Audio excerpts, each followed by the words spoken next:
Let's first kind of go to Charlie Kirk for a little bit. One of the things that Charlie did was he was very effective on delivering his message. The wave of young people voting Republican, I mean, it's incredible. I think that's why they took him out. I'll be honest. I tend to agree with you too. Because I think it's foundational. When you start going down Charlie Kirk Boulevard and start going to Charlie Kirk Street and going to Charlie Kirk Park, and they're going to be popping up everywhere because he impacted that many people.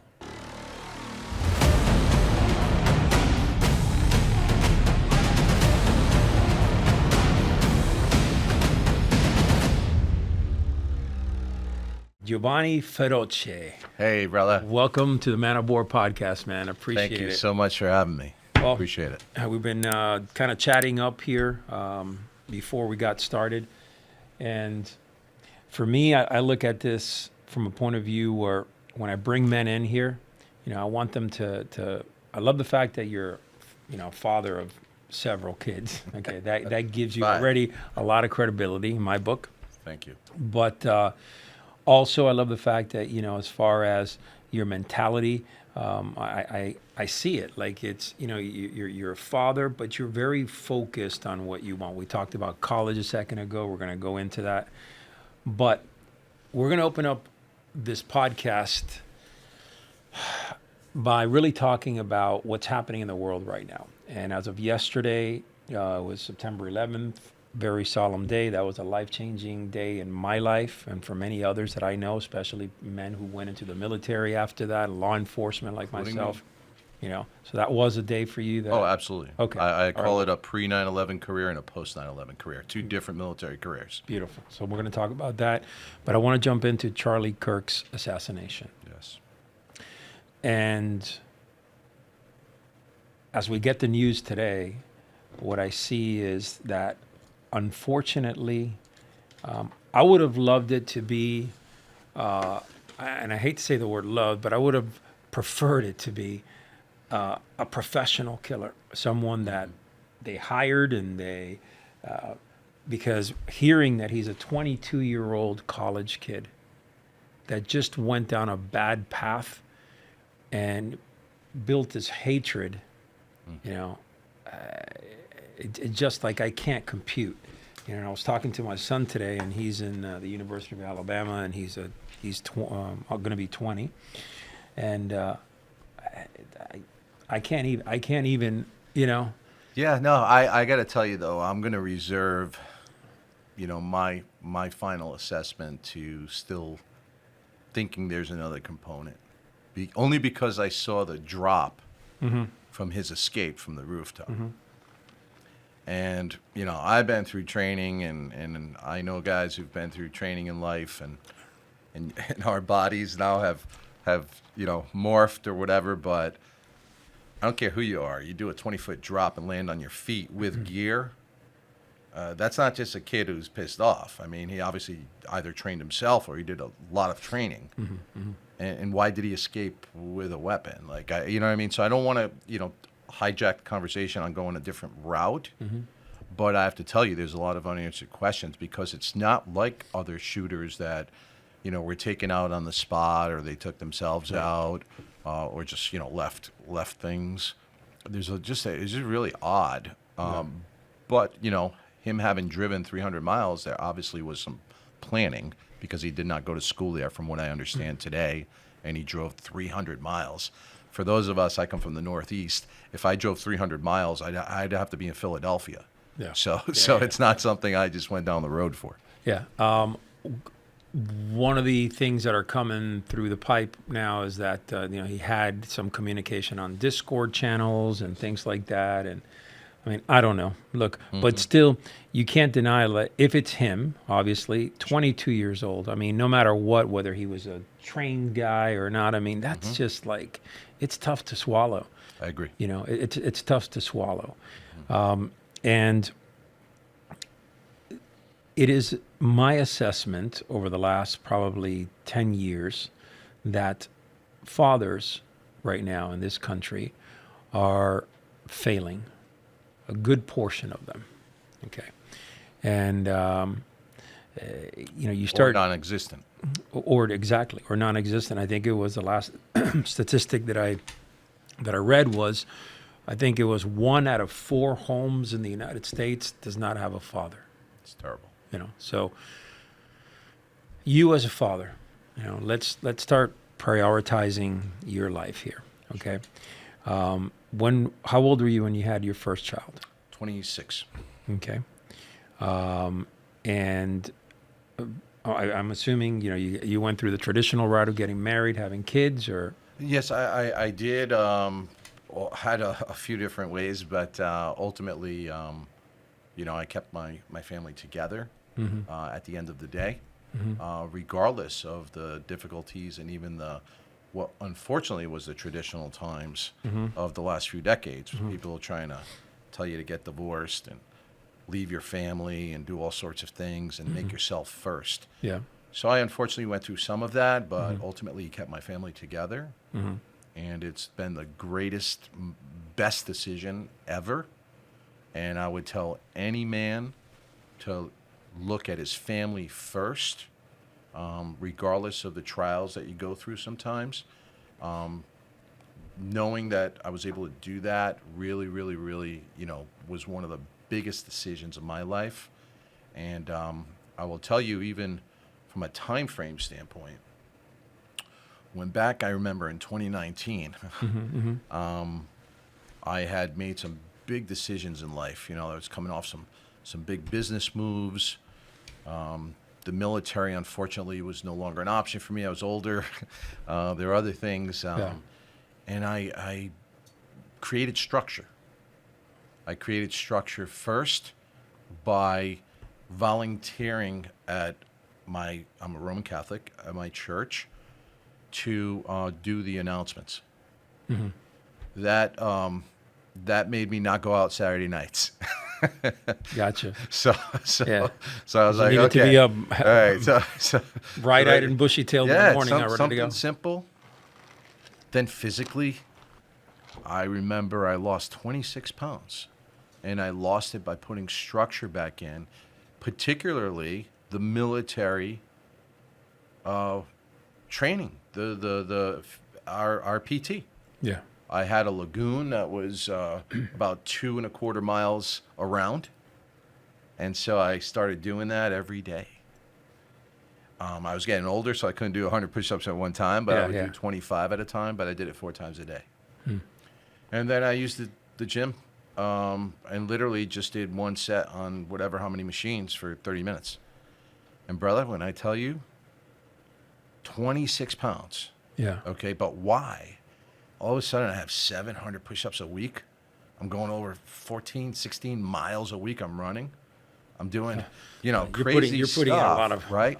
But lot of running. structure, Yeah. and I built in church, and I really followed my mother's method, and we can get into it later, but she was a young widow at 53, and she's 85 now, and she made, church the number one thing in her life, and I followed it, and I looked at it, and I always tell everybody, I was a cafeteria Catholic for a long time, probably still am in various ways, but, I'm not, super everything, but I have it as a guide.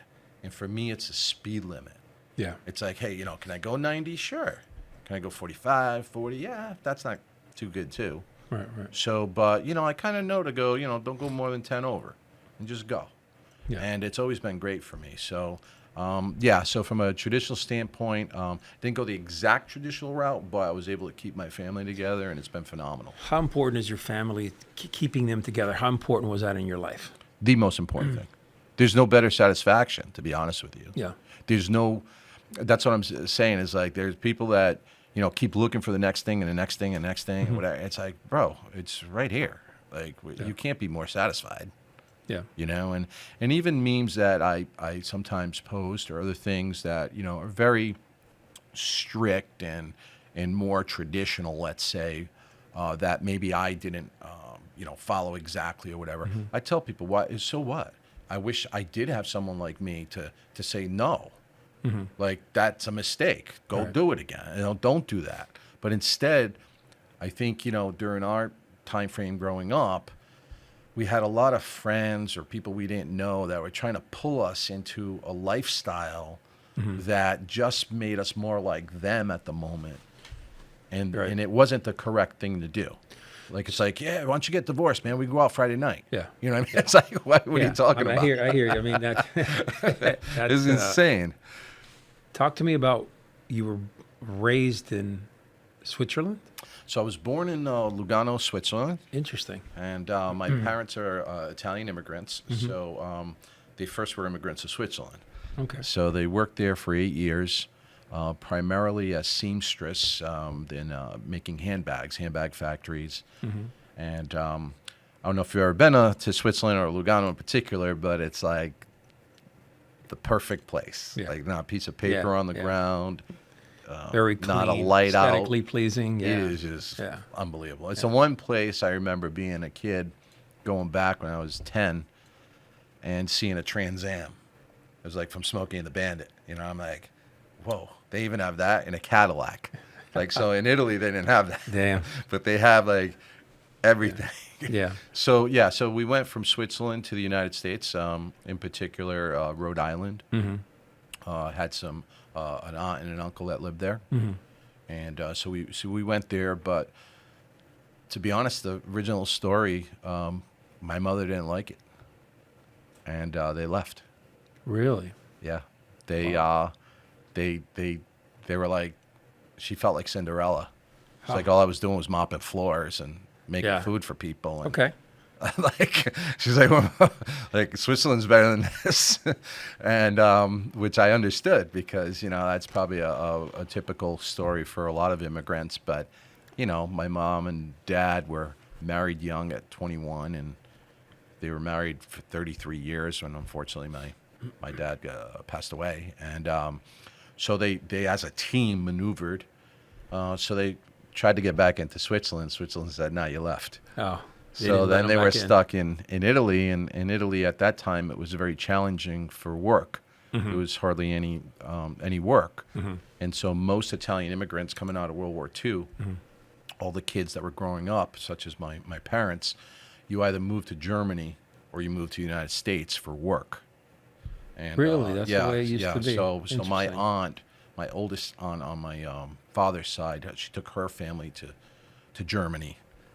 Which was really, really an odd move coming off of World War II. So, Wow. but that's Are you where all the fluent jobs in were. Italian? Like, did your mom? Yes, I am. I actually learned Italian before English, but that was just because my mom, chose to speak to me in Italian at home all the time, and my dad as well. But obviously, I spent more time with my mother, as most kids did back in a traditional family. How about your kids? I mean, did you So, teach no, them they're- a little? No, they it's funny because we just came back from an unbelievable family trip in June, and I had a reunion in Italy, and part of that reunion was to make sure the generations know each other. Oh, that's beautiful. That's so and important. it was one of the most fulfilling things I've ever done, and in doing so, I think my children now see the value, and will get into the language to make sure they know it. My youngest, my daughter Isabella, is here, and Liliana, who unfortunately is not here, but she's away on a little trip right now. They want to study in Rome, and so I'm looking forward to that. My other children, frankly, are picking it up now. They're studying it on their own. That's great. Which is interesting because my son Tommy has studied Mandarin for the last 8 years. So, Oh, wow, that's so a he's tough going language, from man. speaking Chinese to now he's every day he's always adding Italian into it. So that's cool. Very for cool. me. Very cool. But yes, the language component, they're getting into it. So yeah. Anyway, the reconnection was there, and then ultimately they decided to give the United States one more shot. So they came to the United States. My dad ended up working at Leventon, which was one of the biggest businesses in Rhode Island. And we all know it, believe it or not, because they make switches and outlets.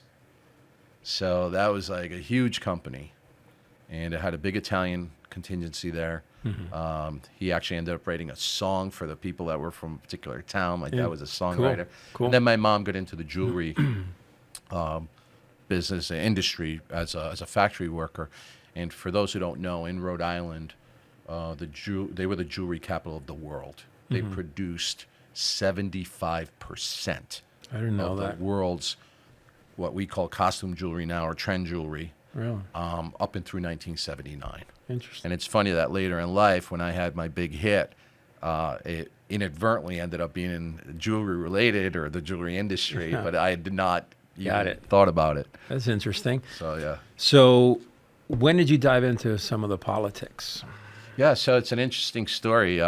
My brother, who's 5.5 years older than I am, he and I used to accompany my dad to the eye doctor, both the ophthalmologist and the optometrist.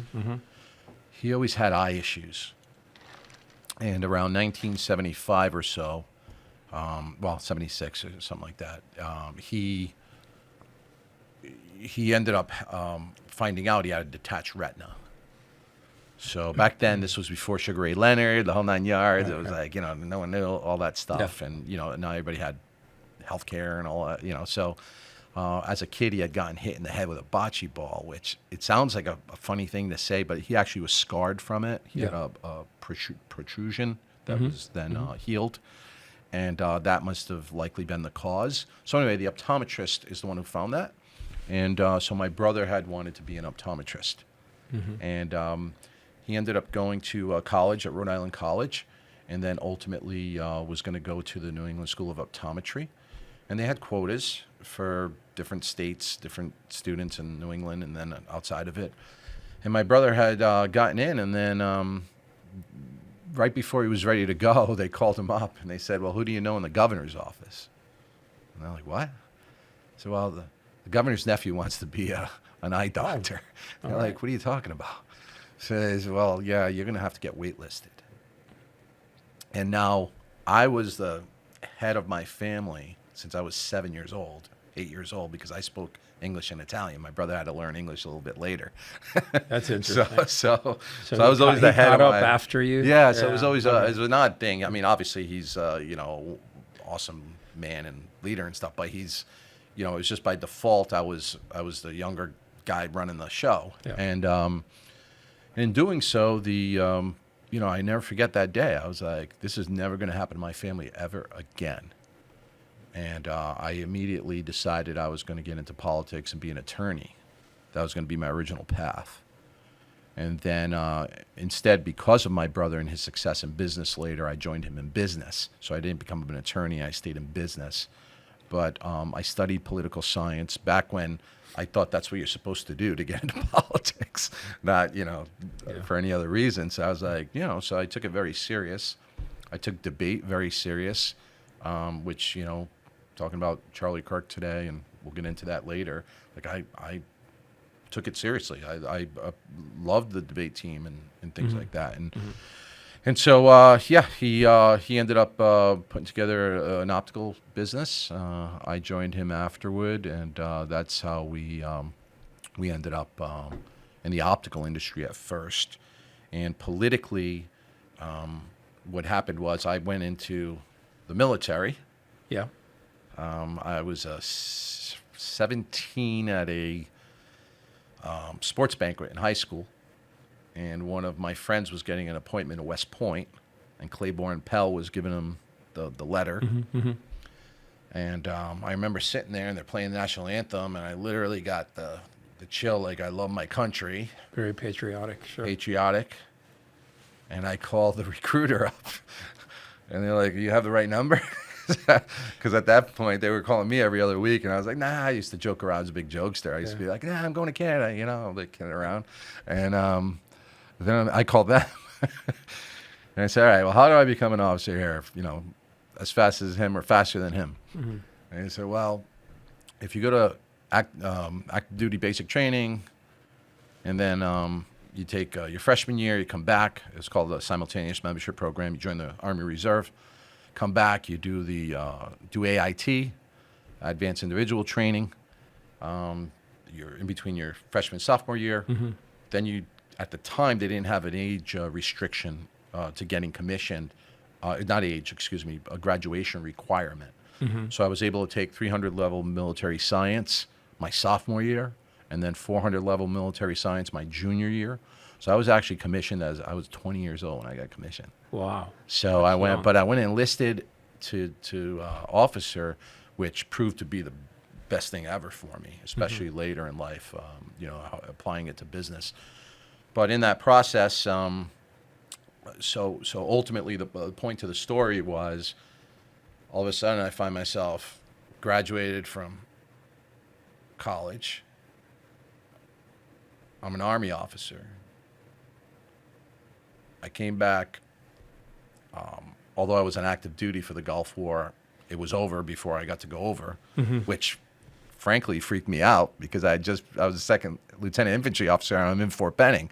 And I'm like, holy shit. I'm like, Lord, there's going to be all these people yeah. coming back going butter bar, and it was like crazy. Yeah. I know people don't really understand that. They think, oh, no, it's great you didn't go to war. It's great. And obviously, it's great physically and right. Mentally probably too, but that's not how you feel when you're in a No, position like that. you're prepared. You were prepared. Yes, I guarantee you. we You were got probably called. We ready got called to the go. roadside. I'll never forget. Yeah. It was 14 days into it, and we got called to the roadside, and we were live fire training and everything. I mean, low crawling, live fire. I mean, it was no joke. And we were coming off of really statistics. So, like, my life expectancy is supposed to be like, whatever, how many minutes, a second, and whatever. In war, and all of a sudden it's over. You're like, ooh. But at that time, I'm like, okay, so I come back, and now my brother, to surprise me, opened a second store, optical store. He had it ready where I told him I wanted to put it, which was at the University of Rhode Island. So I come back, and he's got everything ready in the store. I'm an Army officer. I'm a business owner. I'm a college graduate. And I volunteer to work on the mayor of my town, Mike LeVake, in West Warwick, Rhode Island, on his gubernatorial campaign. And in doing so, he shared space with Senator John Chafee. If you remember that name, he used to be Secretary of the Navy as well. I do remember. Former governor, U.S. Senator, who ended up being my mentor. And I was working, I was volunteering. I'm in the offices. They're both there. And no one was running for the state Senate seat there yet. And then I thought about it. I'm like, oh, well, why am I waiting? So I check off all these boxes, but what do I have to be, 52? So it was an empty seat. No one. No, it was incumbent. Not only just the incumbent, his dad was the rep and he was the senator. It was like you couldn't win seat. Right. That's why no one was going for it. Right. And I said, well, that doesn't make sense. No competition. Right? And I was like, no, I know the exact same people. Yeah. And I've worked really, really, really hard to be where I am right now. And I think I can change things. And that's what I did. And so I ended up running for the state Senate seat. I announced when I was 23 years old. I was 24 the next day. Crazy. And then I knocked on doors. I went through 3 pairs of shoes with literally holes in the bottom. Like, I know a lot of people, over the years, I see different stories and stuff. I'm telling you, no joke, man. 3 pairs of shoes, holes in the bottom. Crazy. Friday nights, I would finally, it's dark out, show back up, to all right, I'm done, knocking on doors today. And people would be looking at me going like, man, you're nuts. And then finally, that October, people I don't know, that kid, man, he's on Factory Street. It's 8:30. It's 8 So o'clock. tell me, you would knock on a door and what would happen? What was your plan of attack? Well, it was awesome. I'd learn a lot from a license plate and a bumper of a car. Yeah. If I see certain things, if I saw military, it's over, bro. We are talking. That's one box the other guy didn't have. Yeah. It's like, let's go. Let's talk. Yeah. Immigrant, I checked that box, bro. Other guy didn't have that. Yeah. Okay. And then just, if you want to make a change, if you want to make a change. Were people receptive most of the time? They were, and they wanted me to hear them out. I remember one old guy, he grabbed my arm. He's like, they made me walk across the street. They made me walk across the street. I'm like, what are you talking about? He's like, well, we were very culturally divided. Yeah. So Rhode Island was, you knew where you were based on the Catholic Church. So when we played CYO, Dividing point. which also was a great thing. It wasn't like a bad thing. It was just, Right. it's like we took our turns of who's in charge. So it's like, okay, if you went to St. Anthony's, you're Portuguese. If you went to Sacred Heart or St. Joe's, you were Italian. Sure. If you went to St. James, you were Irish. You went to, St. John the Baptist, you were French Canadian. You went to Our Lady of Czestochowa, you were Polish. Yeah. Like we had our whole thing there. And so, at that time, the Irish and Italians are kind of, always going at it. And over the years, it'd be like, they would be the biggest groups. Portuguese then became very large also. But at that time, like, it's like, from the gubernatorial, transitions. And then you had, your traditional, what they call WASPs, your old school Yankees in there that, were doing their thing. And so it was just, it was interesting times. But, so I knocked. I always listen. I tell them to make a change. And, I think I was blessed with a little bit of height. So that I kind of was always a little bit more mature even. But they still call me kid. It's interesting. But, like, I was stature-wise, I was a little bit, a little bit more imposing, let's say. So you took your seat. Yes. And how long were you there? Yeah, so I was there 2 years and I retired. And everyone's like, what are you doing? I said, I cannot be part of anything where age and residency are the only requirements. I said, you people are absolutely insane. Like, I just didn't understand. Explain that. Give me a little bit of so our political system is needs an upgrade, man. It's just it's not correct. I used to even say this. It's interesting when I was at United States Central Command, ultimately, and let's just say in a 2003, maybe 4 time frame, 2002, 3. I would, at that point, I had already, had some successes in life, done some different things, and I would look at like the decisions that were being made, and I'm like, what are you guys doing? And I came up with my own phrase. I'd say, listen, I respect our forefathers. I honor our forefathers. I don't defer to my forefathers. Are you? I don't know. I won't swear on this thing. But You can absolutely swear. but I won't effing. If your daughter that's here, Yeah, she's no, okay. no. I think no. I only swear for emphasis. I've never I got sworn you. at anybody. Gotcha. I've never sworn at anybody. But for emphasis, Sure. I'm Italian, You're good. man. You're We good. swear in Italians all the time. But the reality is, what are you guys talking about? They didn't have an iPad. Like, what are you even talking about? Like, deferring certain decisions that they wouldn't even know what you're talking about. Sure. And you don't want to take that control, that leadership. You can understand the 4 corners of what they were trying to do.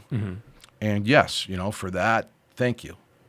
But you don't ever not take a leadership role when it's your turn. Like, you don't say, oh, yeah, no, okay, let me go to page 7. Yeah, you don't pass that out. It is insane. Yeah. And so from that respect, I went up there, and I have always done my job correctly. In other words, if I get elected to the Senate, then I'm a senator. And so my committees, I will be at the committee meeting. At whatever event, I will be at the event. At the whatever thing, I will be there. I'm not Sure. going to be there. And so next thing you know, I'm at these committee meetings, and I'm the only guy there. And these guys are just coming in. Like, they already made whatever handshake vote. They're already horse trading in the back. They didn't give a fuck, man. Yeah. I remember Pat Kennedy was on the House side. He was chairman of the Rules Committee for everybody. And I remember one of the rules was you could suspend the rules. I'm like, what the fuck? That makes absolutely zero What sense. kind of rule is that? That you can have a rule to suspend the rules? Yeah. I said, that's- Contradictory. Yeah. It is insane, man. It was all off the charts. And I just, and I thank God for a little guidance there because, even selfishly speaking right now, when it comes to looking back and things, I check the box, man. I'll be a senator the rest of my life. Who cares if I do it for 30 years or the 2 years, 4 years? Yeah. That's what they don't understand. Right. And they don't effectively get it done. That's where Florida, actually, the way they're set up for their leadership And I'm not fully educated on all the components, but I do know they serve briefly in their leadership positions, in the House, for example, et cetera. And they already elect the next one. So when I met Marco Rubio, he was a young guy. He had served as Speaker. You only get to serve for X period of time. Sure. Now, you'd have to go research, correct me, it was what they do now. I didn't get into it all. But I remember being like, interesting. So you have to do whatever you're going to do right now. Yeah. That's it. Sort of like being in command or whatever, right? You For a only certain have... amount of time. That's it. Got it. And that's why, when you see these guys just sitting there for years and years and years, or passing it on to their siblings or children or spouses. Crazy. It's not acceptable in any way. And so No for way. me, I just felt like I am way more educated, Sure. way beyond being in politics. And I will say this, the term public service means that I could be doing other things. I'm taking a break.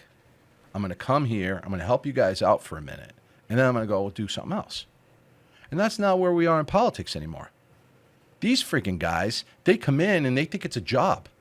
So then they go, oh yeah, I need a raise. Oh, they want to make 150 grand, 200 grand for what was supposed to be public service, meaning I can make 300 grand, but because I love my town so much, because I love the district so much, the state, the country, whatever, I'm going to take a pause for a minute. I'll come in, just give me 75 G's. I'll do whatever, and then I'm out of here. During the time that you were involved in politics, I mean, Yes. what were some of the things that maybe went against your principles and your foundation of who you were? I mean, everyone that I've spoken to always tells me, listen, politics are dirty, dirty, and dirty for the most part. And, so give me some ideas of, what maybe you encountered or some of the challenges that you were, Sure. had to overcome. Well, platform-wise, I'm not going to evade the different ways I can answer that question. So I'm going to tell you just personally, also policy, and then I'll tell you just also the mechanisms. So from a policy perspective, I've always been a pro-life conservative, always been, and I'm in a blue state in Rhode Island, and so it was very challenging because of the vitriol in the debate. Mm-hmm. So I'll never forget, I took a poll in my district, and 89% said they did not want this crazy bill that, didn't treat abortion a certain way. In other words, a late-term abortion, like crazy stuff, okay? And I'm like, yeah, I'm not voting for that. Are you guys crazy? Like, it's impossible. But I also believed it. It just also, it made sense, my district. Mm-hmm. Now, here's the important part. You're supposed to represent people. What does my particular viewpoint have anything to do with it other than one vote? Yeah, that's a huge problem right there. I'm a one vote. That's it. So I'll never forget. Senator Rhoda Perry, she represents the Brown University area, all freaking nutty liberal. I'm not talking just liberal, like way over there. Way left, okay? Yes. Uh-huh. And she went at me, and she started talking about Catholics and this and that. And I never forget, I stood up, and I said, listen, if you're doing your job correctly, you and I should be able to switch seats, and the vote outcome is the same. Very true. Okay? So Very when true. you see that kind of response from me and emotional way I just got right now, that's when I realize I can't be around these people, okay? But at the same time, you say to yourself, well, who's going to fight, right? But I believed strongly that I could do it better in the private sector. Mm-hmm. And that's where I evolved to. Mm-hmm. So because, in the private sector, some of these people, I hate to even be so nice because some of them are dopes, okay? Yeah.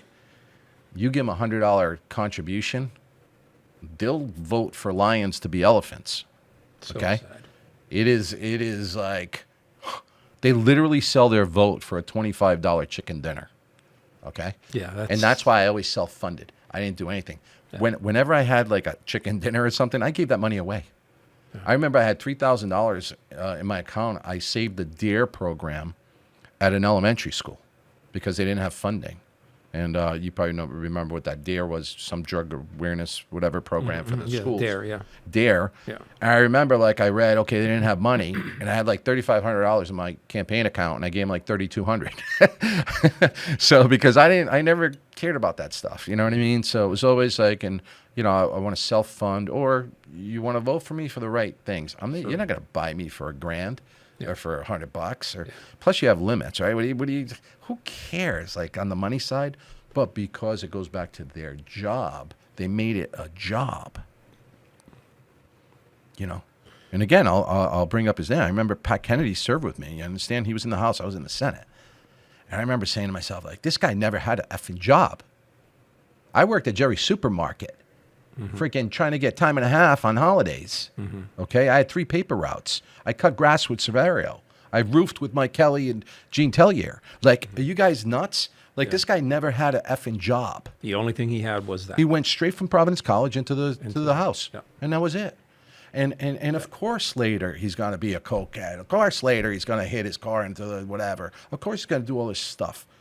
I'm not perfect. I have my whatever, kid stuff, but who cares? That's different. Not I'm getting my job when I'm supposed to actually go into the workplace first, right? Or the military, or do something. So where do you think the breakdown is? From you're from what I'm understanding, and this flow, by the way, it's not unlike the flow at a higher level in this country, whether we're talking governors, we're talking, at the state level, at federal level. So whatever you have going on there, it's the same thing everywhere. Yes. But my question here is, okay, so first we have to get the boots on ground corrected, right? The communities, right? The senators that actually have their districts and their communities, and like you said, serve for the people, not for themselves. That's right. The problem that I see often is, unfortunately, that these communities of people who are voting for these senators and these people in power positions, they're clueless. They don't know what they're voting for. They don't really understand forget about, let's just give you an example, like in the low socioeconomic areas. I worked many years for Riviera Beach Police Department, which is north of here, about 45 minutes. Yes. Considered one of the most violent cities, even now, in the entire country. Wow. Okay. And, you could see, as far as, the city commission and, their districts, and like 99% of the time, most people, and I would be part of these city commissions because I would be there as security, just people they're clueless. They don't know really what they're voting for. They let the city commission guide them in a way where, and you're sitting there listening to this like, yeah, this doesn't make any sense. But people are like, okay. Right. And they just vote what everybody else is doing. Hey, you're voting for Charlie? Let's just all vote for him. And they get into this, it's almost like a wave type of, that herd mentality, that sheep mentality. Hey, I'm going to vote for him, and I'm just going to vote for this guy. So, I don't know how we're going to resolve that problem, but I feel like, and like even like you go to California with this governor, Right. Newscomb, I cannot stand that guy, right? Often. I think he is a crazy. piece of crap at every level. And people vote for that guy. The problem is that people vote him back in. Well, because they don't. There's two broken down parts to it. So one is, and this goes back to deferring to our forefathers and the mechanisms and the structure of our governments and how we get elected, right? So I said earlier, and said it with a little more passion, I got to learn to calm down a little bit, is age and residency. Those are the only 2 requirements in our country. It's wild, okay? And then citizenship for certain positions. Yeah. But the bottom line is, you should have to qualify. I can't just be a general, okay? Right. They don't say, hey, Feroce, we like you, Right. okay? I like your new haircut, okay? Right. You're going to be general tomorrow. For sure. Okay? Can't do that. You have to make your way up. And so I'm going to use a basic system. I'm not saying this is the system. It's just easy for examples, okay? You want to be on the school committee, on the town council, whatever. You need a associate's degree in X. You want to be in the General Assembly, you want to be a state senator, you want to be a House representative. Mm-hmm. You need a bachelor's degree in Y. You want to be a U.S. senator, you want to be a congressperson, whatever. You need a master's in boom. You want to be president of the fucking United States of America, you better have a PhD in strategic defense, okay? And I don't care if you have to go back to get it, okay? That's how it should be.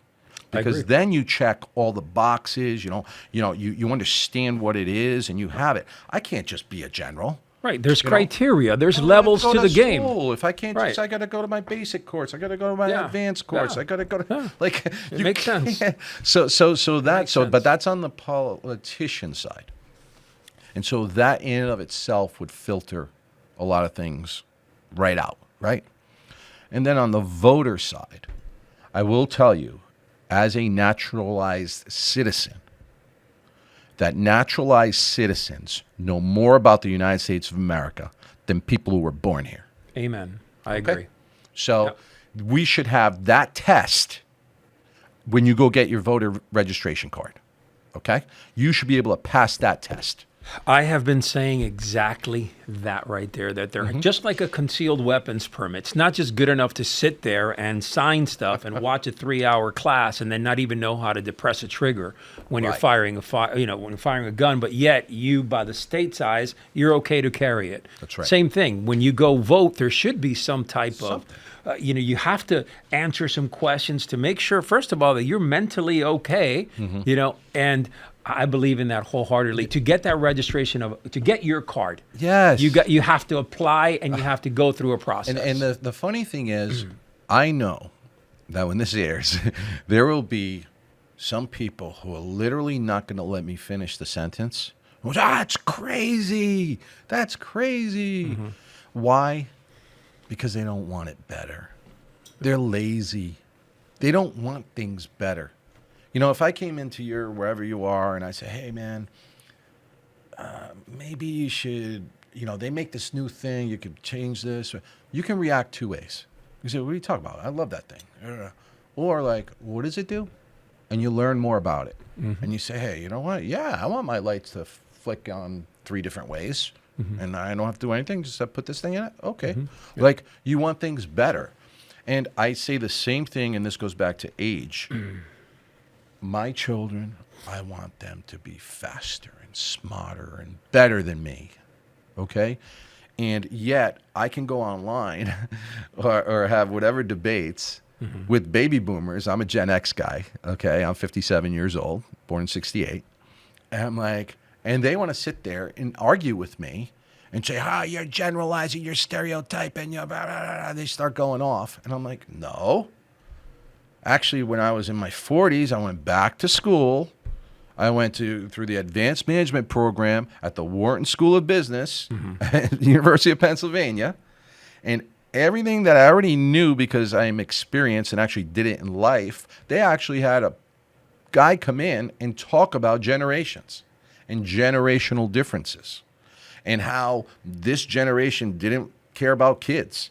They made movies like Home Alone, Chucky. They went through the whole thing, and I'm sitting there going, I get it. Yeah. And now, kind of to bring it full circle for the current events, what was Charlie doing? He was getting people to focus on family.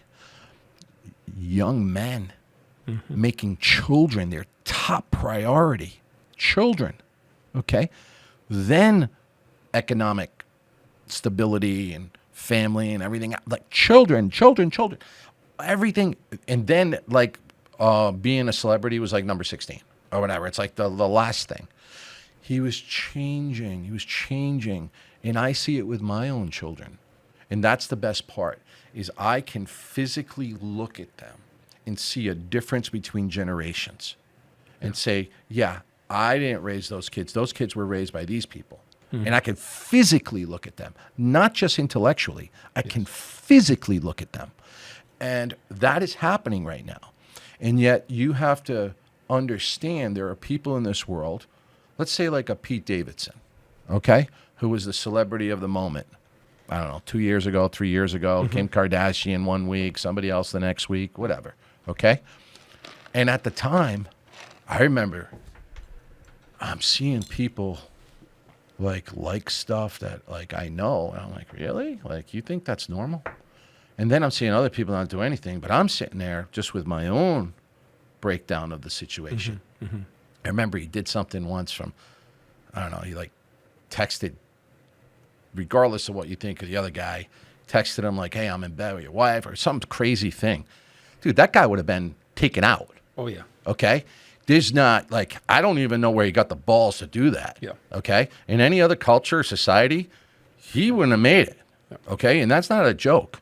Like, I don't know of anybody who like would be like that. But where is he now? What has he spent the last year doing? Removing about 200 tattoos off his body, number one. Yeah. I did see that. Talking about how the impact, and I'll give him a pass because, listen, man, yes, it was 9/11. He lost his father. Listen, and these are the things, right? You should be able to look at somebody and say, okay, there's obviously trauma that caused this.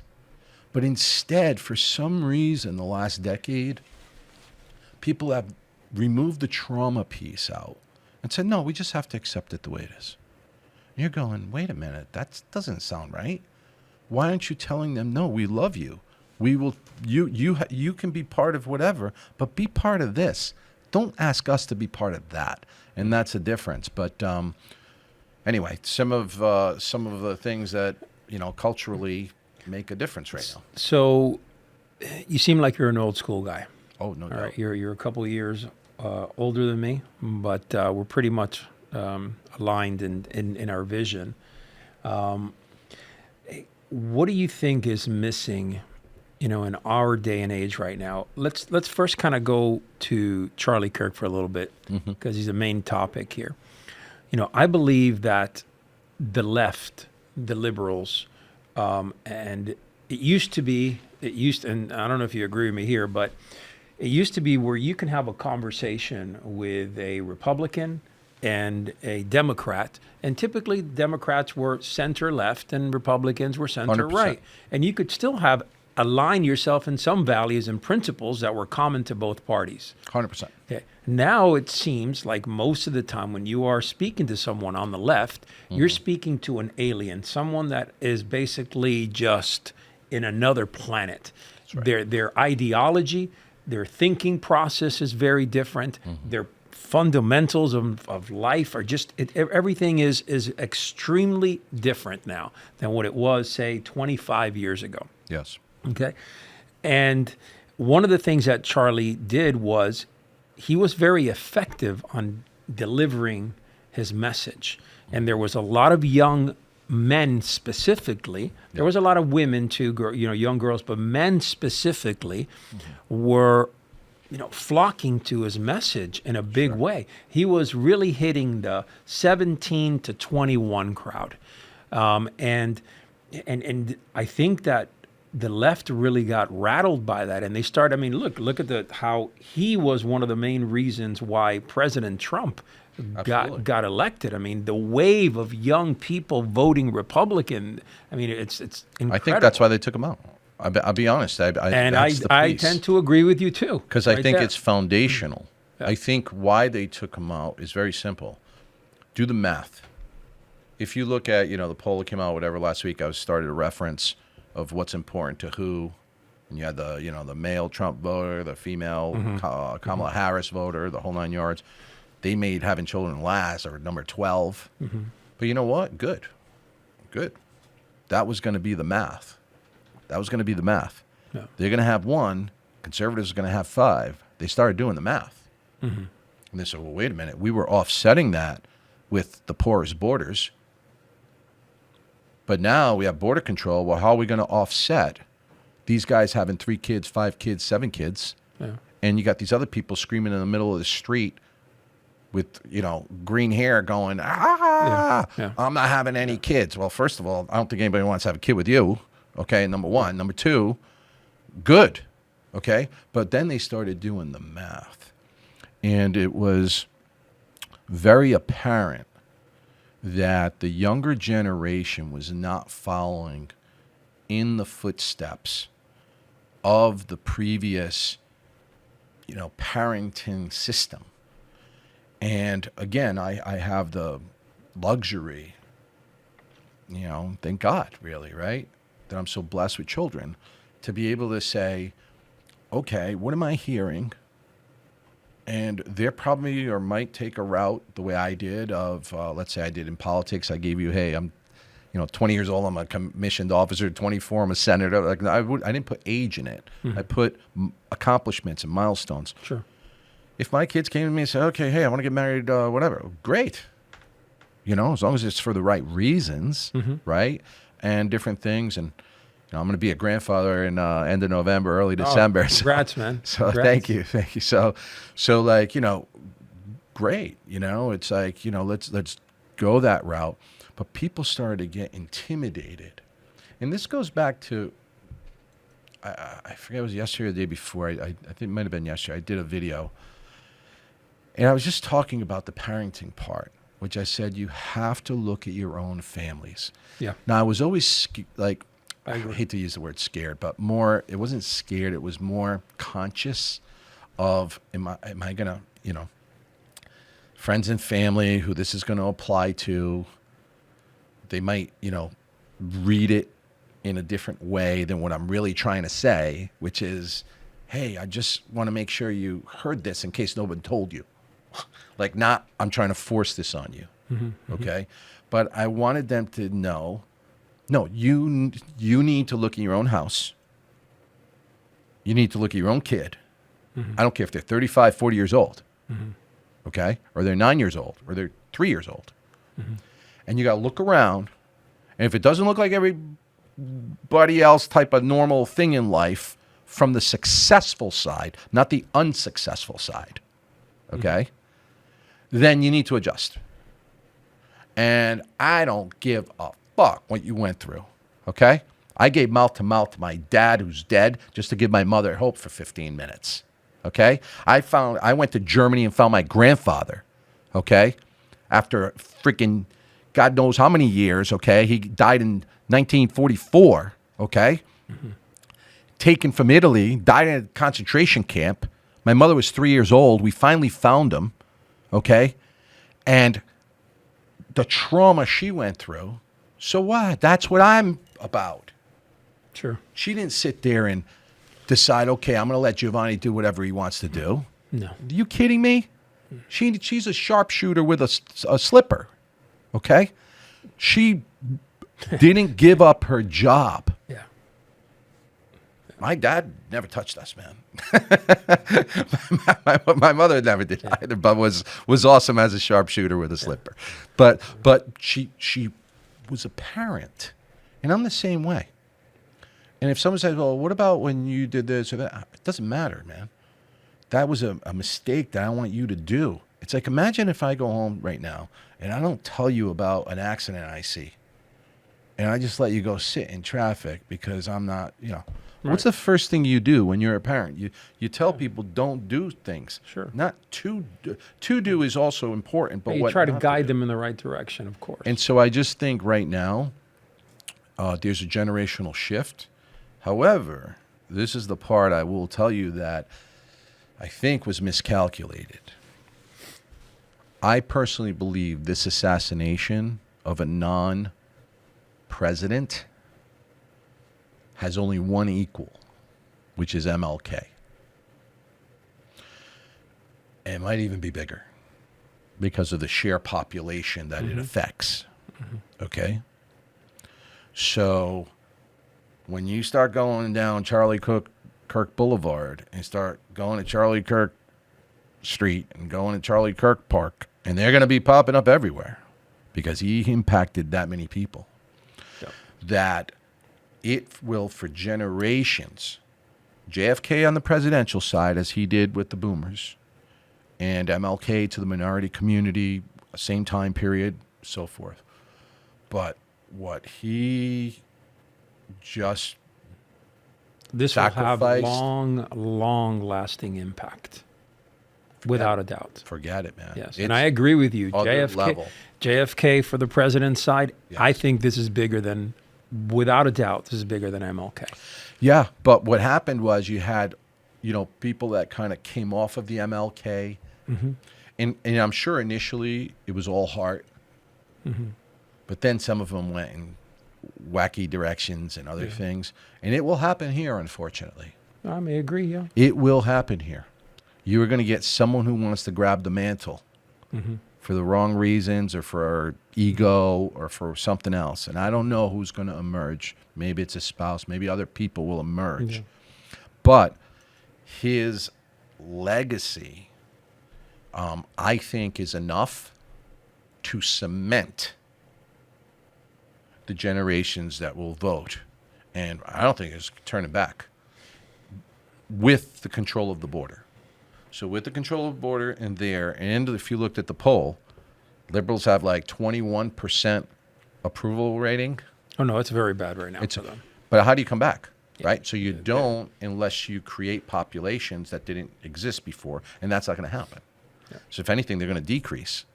So I just think we're in a good place, and it's incredibly sad, but in a very in a bad way, unfortunately, it makes sense.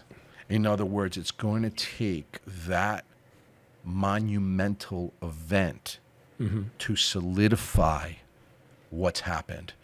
Sort of going back to our 9/11. So our 9/11 created a culture. And listen, man, I have a brotherhood, Joint Forces Brotherhood, Jayasic Brotherhood, including the agencies. That is there forever. We communicate on a daily basis. Our situational awareness is up here. Okay? And that's what's going to happen with this generation. And for that, I'm incredibly grateful because I think they have a shot now. That's awesome. Thank you. All right, so talk to me a little bit about your military time. Sure. So we kind of went over how I got into it real quick. But I think most of us have, who served in the 80s and 90s and 2000s, you have a pre-9/11 career and then a post-9/11 career. Sure. So for me, in my total time, the reality is after 9/11, it just changed my life, completely until 2006. So I went back one more year for on active duty in 2008. I took a break from 6 to with 7, just to get kind of back into business. But then I was asked to go back one more year, and I did, and then ultimately retired in 2010. But my post 9/11 career was extraordinarily unique. So I remember, being called back and just showing up in Fort Benning. I had gone to Fort Benning for all my training. So, I was 11 Bravo enlisted, 11 Alpha as an officer. And I got there and there's like 7 of us. And I remember one guy came around the corner. He's like, "Hey man, like, what's this all about?" I'm like, "Holy shit." What do you mean? Like, Yeah. So I was like, meanwhile, I get in the courtyard and I call my brother and I'm like, "Listen, I don't know when I'm coming back. I just don't," which was true. I remember closing the phone, and next thing you know, we were there for a few weeks, and then we were sent places. And so a couple guys went to Kuwait. A couple guys went to Pentagon. And then a few of us went to United States Central Command. So I was assigned to the J3 to ground operations. I was probably the youngest guy at the command at the time. You could swing a cat and hit a colonel. I mean, it was just crazy. They plussed up, Right. like nutty. And I really just remember saying, "Okay, I gotta retrain myself. I have to, I gotta learn the language. People don't understand. Acronyms is like its own language. So just being around all these active duty guys, they're coming from different academies. They're coming, everybody's different background, different operational, experiences. However, we all served pretty much in a downtime for a while. So, we're all at the same speed when it comes to that. Yep. And but what was interesting is, everyone thought they were smart making me work nights because I'm the youngest guy. But guess what? We fight at night because of our nighttime superiority, right? And next thing you know, I had the highest situational awareness in the command. That's it, because I was ground ops. And so when I say myself, obviously the people I work with had unbelievable SA, the whole jock did. But in ground ops, me in particular, sitting there, didn't matter what it was. Anaconda, whole 9 yards, man. Wow. When I tell you historic. Remember going in the backs and inside the jock, we had our own office in the back. Then in there, my buddy Dan O'Shea, he's Navy SEAL. He's always on some programs speaking about experiences. He started the hostage working group. But Dan and I would be back there, and he was working for SOCCENT at the time, and we just had so much SA. And because I worked from 1900 to 07, then they'd have their meeting in the morning, and all the generals coming in, and I'd have to stay to brief them. So I'm not done till 09. I'm working these crazy shifts. My SA's up here. It's insane. And then that's when, just moments in time. I would tell you, I was asked to, send something, and I sent something, and I remember, kind of like I wasn't really supposed to open it, but I kind of, by mistake opened it. And, it was first time I saw Saddam. I'm like, okay, we weren't in Iraq, Wow. And that's really my life. Like, people don't understand. I was living a life that you could look in historically in the books, and it's like being next to Eisenhower and all this stuff. But for me and for our team and our group at the time, it was Tommy Franks. It was just understanding. I actually named my son Tommy after Tommy Franks. To this day, I remember when he was at Catholic school and other things, they're like, Thomas? He's like, no, I'm Tommy. And they're like trying to correct him. And I actually wrote Tommy. And I told General Franks, I said, I named my son after you. Then after, when he had retired, I stopped by his office once, I told him, he's like, you're the first one who told me that. And but these were historical times, to not, take forever telling you a bunch of things, but ultimately went from ground ops to starting what's called a JIASIC, a Joint Interagency Coordination Group, which most people historically say that 9/11 happened because the agencies never talked to one another, and they were all stovepiped. So we created a JIASIC. It was a 33-person team. We had 2 from every agency, and then the balance were DOD, uniform guys, joint. And my brethren there is who I talk about that I'm still, very uniquely close with. And from there, I guess, one of the main events for me during that time, I was its first XO, but went ahead and took the FBI to war in Iraq. So we had different rotations, and I was there in 2004 with them. But on my timeline, this is, talk about historic time, like events and times. For example, the things that happened when I was there, the first civilian was killed, Fern Holland. I had to go get her body. Okay, her, an interpreter, and a media person who happened to also be a retired lieutenant colonel. Going through that, having Paul Bremer give me his 2 helicopters in the middle of the night, and we had to go down Route Irish. Okay, and I'm like, what? Like, middle of the night, going to where he was. Like, take the 2 helicopters, get down there. Went down Al Hilla, down in trying to find the killers, going to Karbala, meeting with the police chiefs, ended up arresting, certain officers that police officers who ended up not being the guys. Okay, that they, you know, all of that. It was Abu G at the time. All that craziness. And just, you know, it literally movie like. I have the interpreter's body. You know, I got the former commandant of the West Point, who's the deputy, the Bremer. You know, he's, where are you, yelling at, you know, and I'm making believe I can't hear him because we have to get the forensics out. Yeah.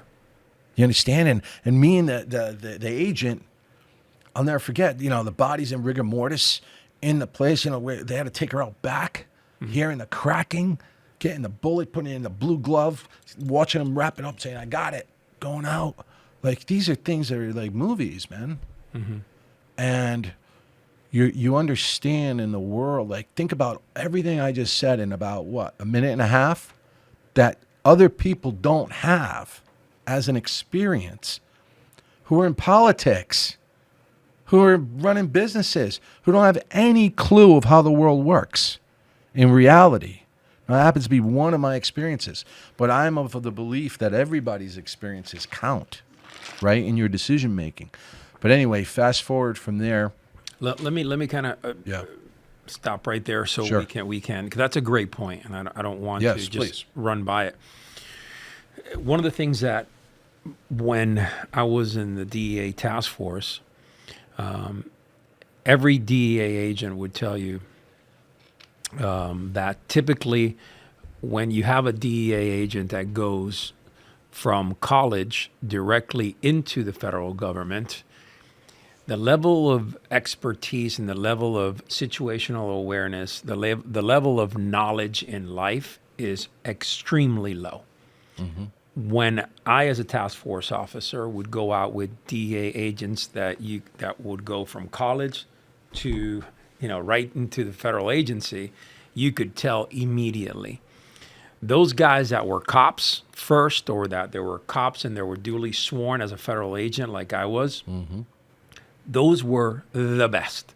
Those were the down and gritty dudes, because they knew what the hell was going on in the real, you know, the down low in the streets. The other ones had no freaking clue. So when you say that some of these business owners and people that are in politics and leadership positions have no clue about real life, I get your drift, man. That's the frequency you know, that I we're at. appreciate your story in that because it's so important. Yeah, You know, and you see all these businesses fail all the time. Why? Because they hire resumes. yeah. They literally hire resumes, but the resumes are strictly based on education. Yeah. And again, I'll, you know, just because we've been talking so much about obviously Charlie Kirk, one of the biggest arguments that someone came at him with, thinking they're smart, is because he went to college campuses, they're like, well, you didn't go to college. Right. And they would like make fun of him. They wouldn't let him like finish his sentence. The guy built an $85 million company with 350 employees. Right. Like, That's right. What are you talking about? Right. Like, instead of saying learn something from him, they would sit there thinking that because they went to class, you know. But don't get me wrong, education is important, but it's a component. It's a component to it, and then you can have the lifetime equivalency. Listen, amen. Yeah. I told my son, I go, look, you're going to law school, right? That's the track that you're going, right? But again, obviously, you know, to be a lawyer, to be an engineer, to be an architect, to be a doctor, okay, those are critical things. You have to go to school. But the reality is that in the world of business, and I'll sit here and challenge anybody, you don't necessarily need to have a 4-year or a 6-year degree in nothing. Just go out there, do the work. Now, I don't have anything wrong. I believe education is great. I believe that every young person should go to college. Sure. Even though not everybody's going to agree with me on that, I believe that. The reason for that, more than anything, believe it or not, my world, it's the discipline and the ability to get the work done. Show me you know, finish. Damn right. That's it. Show me you finish. That's what it's about. I don't Because when you walk out of there, really, you think you're going to use these things that you're being taught in college? How many things, you know, I go back to my college days and I'm thinking, I didn't use shit. In Wall Street, I didn't use shit, you know? But you had built a network. Yes. And you build, Yes. even as I told you earlier, so, my undergrad was University of Rhode Island, as I explained, as poli-sci, and I was fortunate enough to get, some honorary doctorates as well. But the reality is my Wharton class, which was only 60 of us, Right. and only 14 Americans, okay? Being able to pick up that phone Yeah. when I need to do something in the Middle East or South Africa or Yeah, like Europe, connects, yeah. it is amazing. Yep. Or even in the States, it is amazing networks. No doubt. So you build those out, you do what you have to do. But yeah, show me you finish for a minute. But again, I'm happy that you gave the experience of you have to have practical experience, not just the written experience. Yes. So it makes sense, right? Because if it doesn't matter if you're in science, you got to do whatever it is. You have to have both components to the test, 100%. and that's how you could become a better leader. So anyway, from there, then I had a very unique situation where we decided to have the first ever liaison from United States Central Command to United States government, and I was its first liaison. So in 2005, I went there. Again, these are historic firsts. I needed a place to have an office, so my office was at the Office of Intelligence and Analysis at the Department of the Treasury. But I served all 6 core agencies. So the Department of State, DHS at the time, you had FBI, CIA, DEA. Everybody had different capability. And that's where people don't understand capability. You need listening, well, you need DEA. So, those are the things where, we put all our efforts together, and we became a better military, I think, because of the JIASIC and adding all that. And frankly, I would have thought we would have morphed by now into having even strike forces, even on the ground we haven't had direct combat, but even in direct combat, just having a squad literally take a door down embedded with agents inside that. So I would think it's going to morph there someday. But, in that capacity, I just remember, here's a moment where I will tell you where politics, in my experience, and just remember, I was only a major at that point, too. It's not like, but I had a kind of an outsized, outweighed input for the rank because, people know who you are. And so they would, they were very respectful and they listened. And I gave them my experiences. But I'll never forget. I remember the day when the second in command of Al-Qaeda, this is our area at the time, said something about a truce or whatever. He wanted a truce. And President Bush says, we don't negotiate with terrorists. We don't negotiate with terrorists. We don't negotiate with terrorists. I'm sitting there going, what the fuck are you talking about? Do you not have a portrait of the USS Missouri where you surrender with the Japanese? Like, how do you end it? And you're right. My daughter's here, so I won't swear as much. But what a stupid motherfucker. Yeah, I'm saying, do you not understand that you need to end it? And you can't end it, going back to Charlie Kirk, communication. You need communication. If you shut off communication, it's over. Everything is about communication. So I'll never forget, when that happened, I walked out of the White House, walked out right onto Pennsylvania Avenue, made a left. And I had 2 phones at the time, and I called down to my colonel, and I said, hey, my orders are up. I'm out. He said, come on. I said, no. He's like, come on. I said, no. What is it? I said, can I swear? You sure can. He's like, yeah. I said, you promise you're not going to get mad? He's like, yeah. I go, you guys are some stupid motherfuckers. I go, you guys don't know how to end it. Okay? Now, I've been away from my family for years. Okay? I'm going back to my family, going back to my kids. I'm done. You don't know how to end it. And now, in retrospect, if you look at the policy changes, there are guys like me who have voted for various leaders for different reasons. I was of the belief, 100% last election, that there were those who just wanted the military machine to keep getting fed. And that doesn't mean I wasn't proud to serve. It doesn't mean I love my country more than anything. I'll serve again right now. Okay? But I'm also not stupid. And I understand that these guys were never-ending contracts. And so how do you end up with all of a sudden Cheney being on the other side? Well, it makes sense to me. Okay, it makes sense to me. These guys just want to keep getting fed contracts and contracts. Even during the election, I probably lost friends, which pisses me off, who are government contractors because they're so fucking selfish because that's their paycheck. Okay? Instead of being honest that you had a corpse weekend at Bernie's that was running and you were sitting there, instead of having respect for each other and listening to the arguments at play, you wanted to sit there because you get paid with that government contract. Okay? And so I'll never forget that day. I'll never forget that moment in time. Like I said, I went back and served one more year when asked because they stood up different combatant commands. So when they stood up Northcom, they set up Army North. And so I went and was the LNO for USARC. They needed an LNO. And I went there for that. And frankly, I learned more experiences. I learned about, I became DISCA qualified, so Defense Support for Civilian Authorities. So I learned about FEMA, and I understood the 10 regions, and I understood different things, which, if I could, 30 seconds, came into play when I saw how the pandemic was mishandled. President Trump effed that up because all he had to do was declare biowarfare because you didn't know what was going on, and it would have automatically went to FEMA in 10 regions. Instead, you created 50 dictators. 50 dictators because it was left to the governors. And so people in Rhode Island went through a pandemic while that's their fault because I was smart enough to vote with my feet, right? And I came to Florida and didn't have a pandemic. Okay? So it was two different worlds, but that was his one mistake. And I hope in time, because if you want to be a really legitimate leader in life, you have to be able to say you've made mistakes. And so point out your mistakes sometimes. Don't let the other side define you.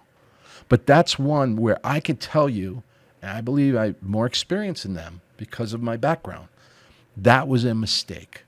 And so, looking back, but that was my last time on active duty. And then ultimately in 2010, I segued into civilian life. So let's talk a little bit about respect. You mentioned respect probably 15 times during.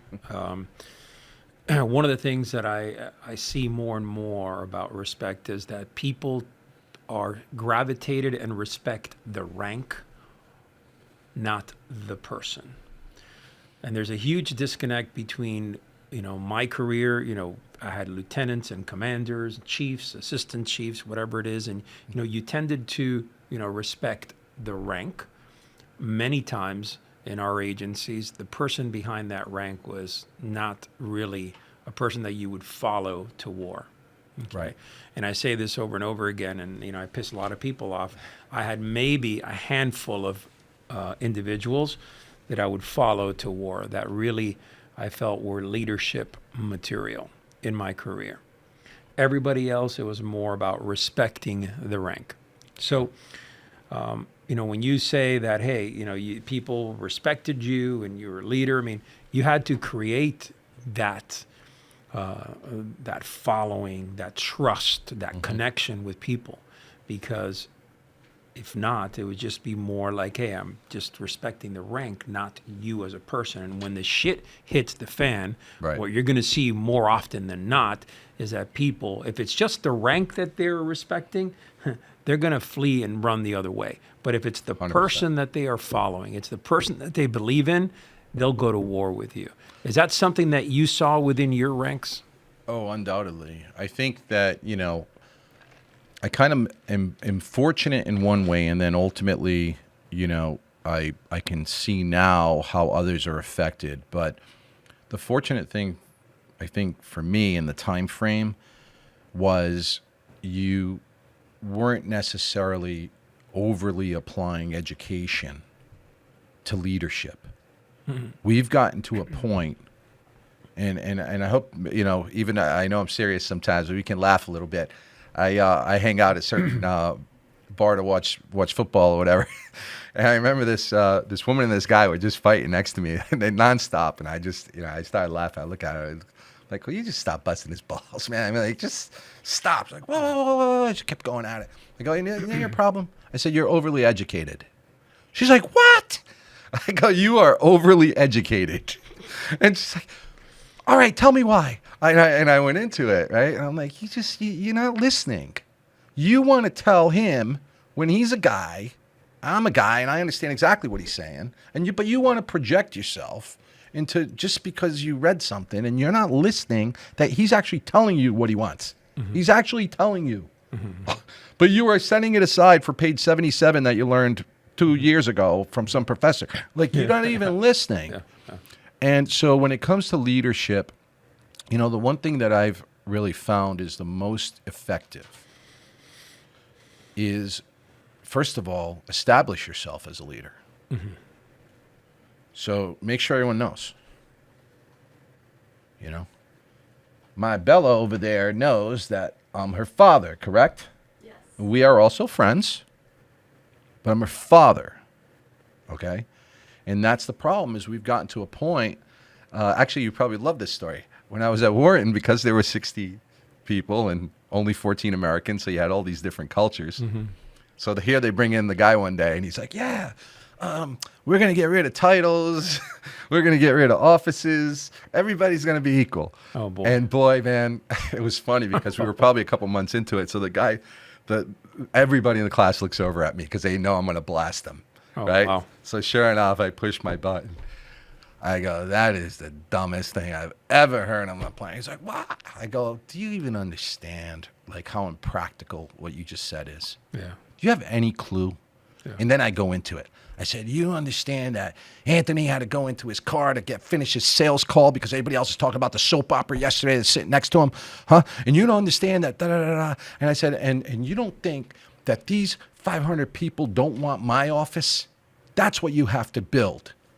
You have to build it to where they're coming to work going, someday I want G's office.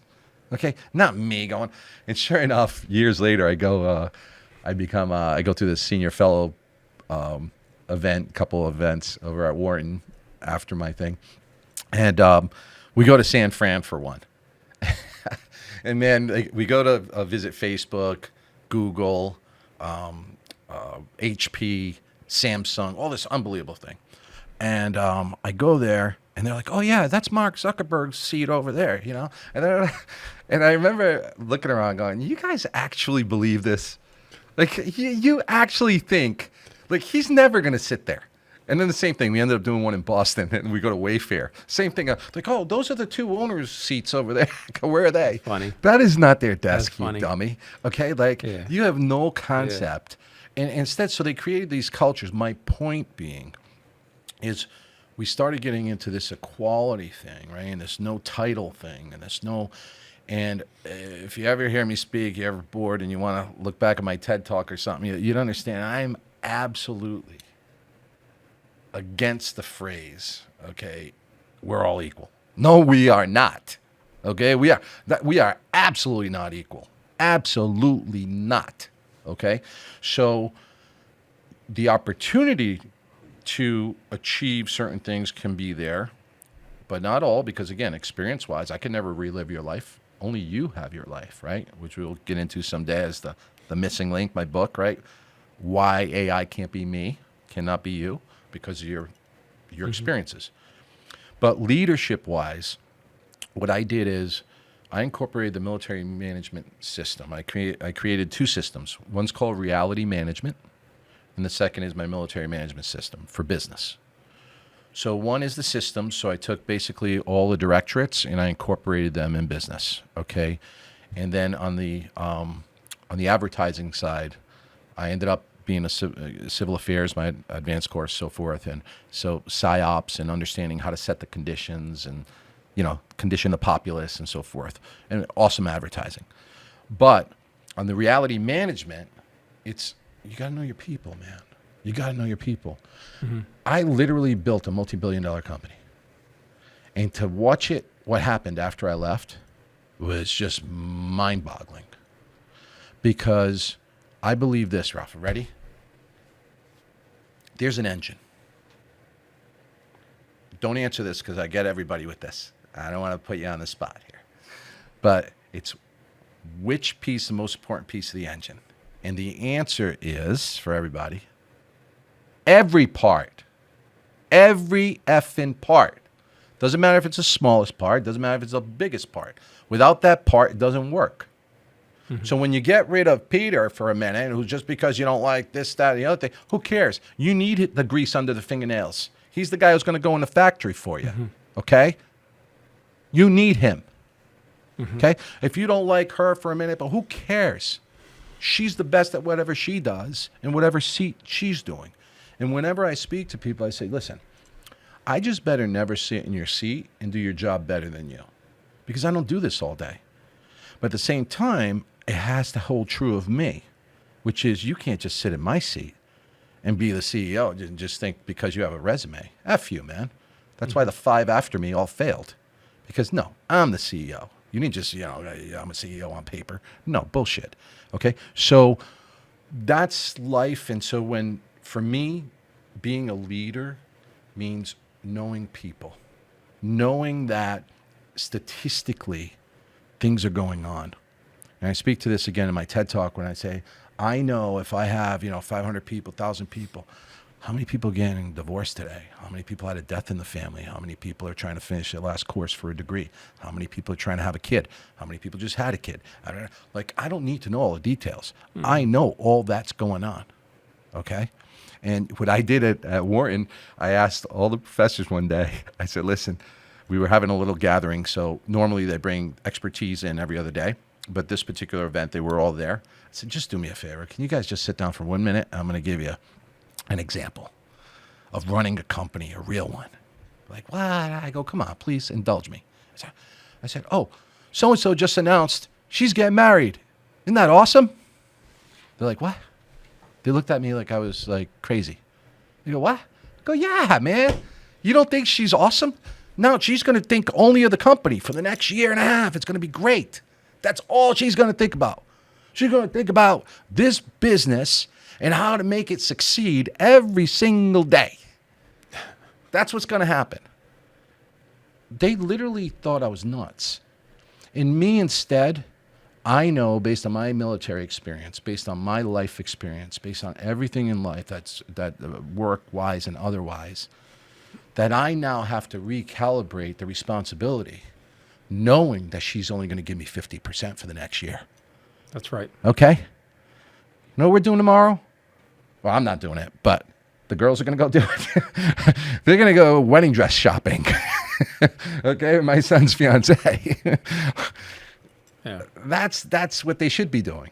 Yeah. Right? So again, the reality part, the people part, the leadership part, weigh the education accordingly, the life experience more importantly, and then understand every part.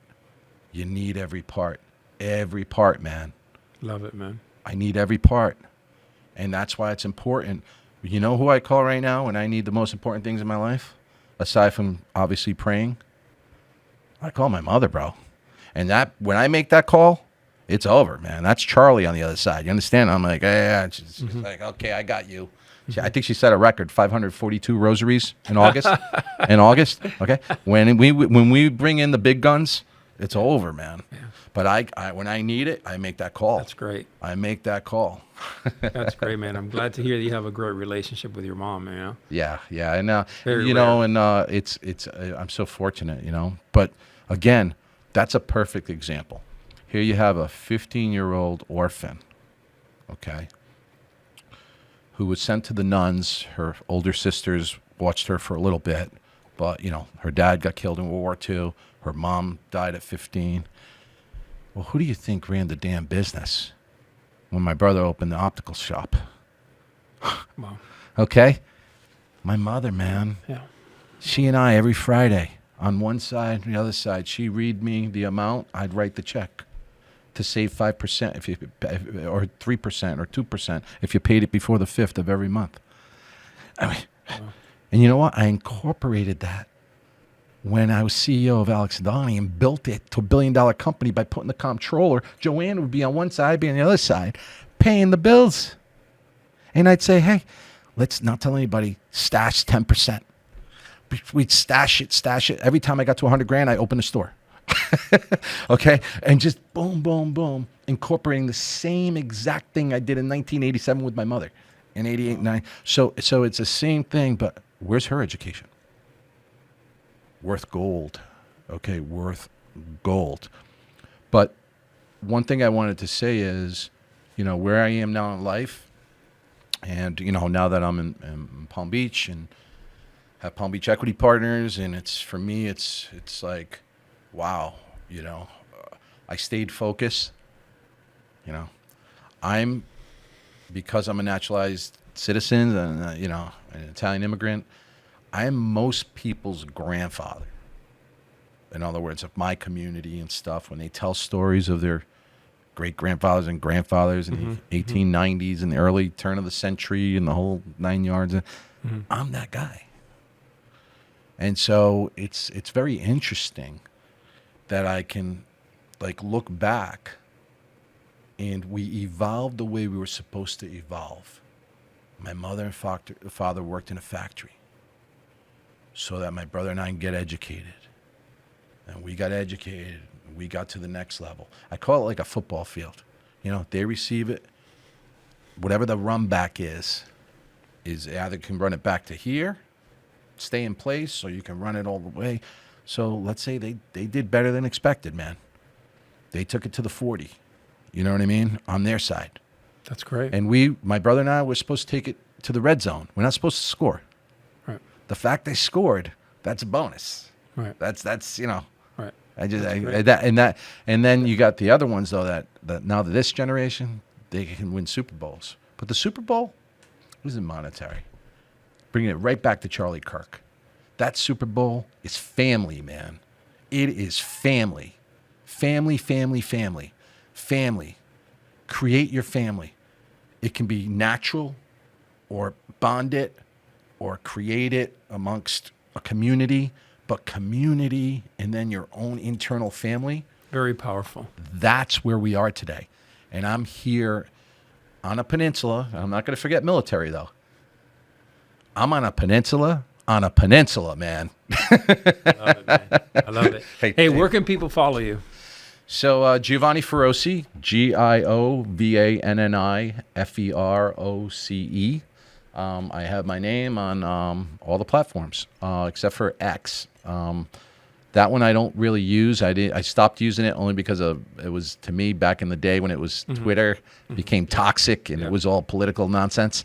But yeah, so LinkedIn and but Instagram and all that, I'm ready to rock and roll. But the missing link, why AI can't be me. My whole theory, brother, is you can get all the engineers in the world, you can have all the compute power in the world, without us, fall short. You need experience. Figure out how to build life experience in it and pay us. Want to pay $100 million for an engineer? Pay more for our brains. All right. Awesome, man. Pleasure. Have a great day, man. And what other company do you have here locally for those who are? Yeah. So I would really appreciate if right now everyone were to go to our main investment at Palm Beach Equity Partners, which is called Connect Here app, and it only connects people in the same location. So unless you're in that location, you won't be able to see who else is there. But when you are in that location, if you were to turn it on right now and I were to see you, Rafa, and I'd be like, oh, hey, man, I know him. I can start texting with you, and you don't have to give anybody your phone number. You don't have to give anybody your personal information. And you're able to communicate only in that place. And when you leave, it's gone. Connect Here app. Okay? Love it, man. It's Love awesome. Co-founder, Leslie, who's actually the original thought behind it, the founder behind it. I'm the co-founder, investor. And my girls, Lily and Bella, have been working on the project. FAU is actually the launch pad for it. Nice. So it's not Stanford. It's not all these Harvard. Nice. It's Florida Atlantic University. There should be a big article coming out. It's going to be super cool. Connect Here app. I predict and I pray that will be a top 10 app in the world. Oh, man. Connect Here, man. Love it. Everyone's like, are you afraid someone else is going to do it? What are you going to come up with? Connect there? Get out of here. Connect Here. Boom. All right, brother. Thank you for being on, man. Appreciate you. Thank you so much. God bless. And God man. bless all the work you do. Thank you. All right, really. Thank you, man. All right. We'll have you back on soon. Thank you. Hey guys, do me a favor, smash that subscribe button, turn on that notification bell. Of course, share and like the content. So important. We want to make sure that this goes out to other men who really need to know more about walking the warrior's path and, of course, how to be a purpose-driven man in our day and age. May God bless you.